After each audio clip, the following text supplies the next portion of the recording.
السلام علیکم ورحمۃ اللہ وبرکاتہ۔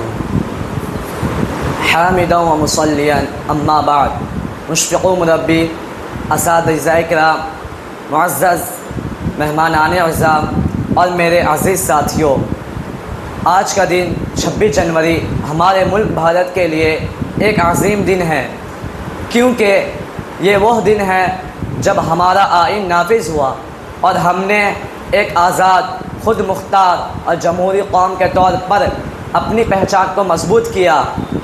یہ دن ہمیں آزادی کی قدر اور اس کی حفاظت کی اہمیت یاد دلاتا ہے۔ یوم جمہوریہ کے اس موقع پر میں اسلام میں آزادی کی قدر و قیمت پر چند باتیں عرض کرنا چاہوں گا۔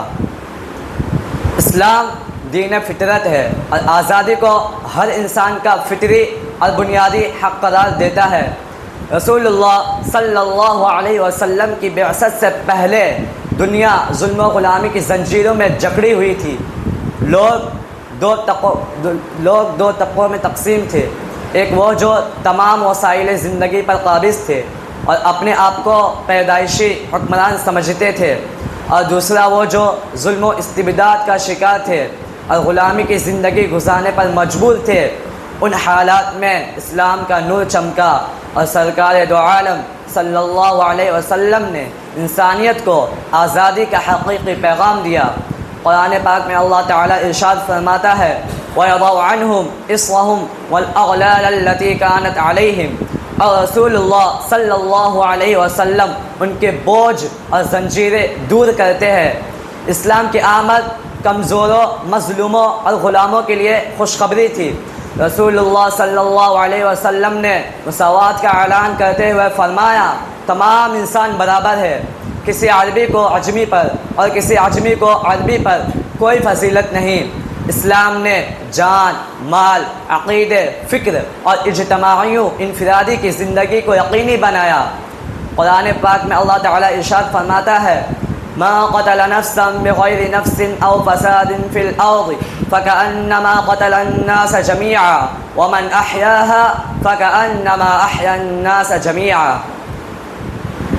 جس نے کسی بے گناہ کو قتل کیا گویا اس نے تمام انسانیت کو قتل کر دیا، اور جس نے کسی کی جان بچائی گویا اس نے تمام انسانیت کو زندگی بخشی۔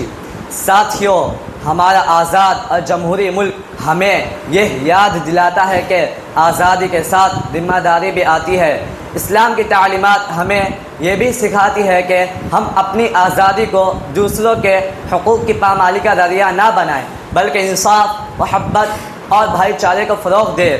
یوم جمہوریہ ہمیں یہ عہد کرنے کا موقع دیتا ہے کہ ہم اپنے ملک کی ترقی، آزادی کی حفاظت اور سب کے حقوق کے احترام کے لیے متحد رہیں گے۔ یہی جمہوریت کا تقاضا ہے اور یہی اسلام کا پیغام ہے۔ اللہ تعالی ہمیں آزادی کی قدر کرنے، اس کی حفاظت کرنے اور دوسروں کے ساتھ عدل و انصاف کا مظاہرہ کرنے کی توفیق عطا فرمائے۔ شکریہ۔ السلام علیکم ورحمۃ اللہ وبرکاتہ، وما علینا الا البلاغ۔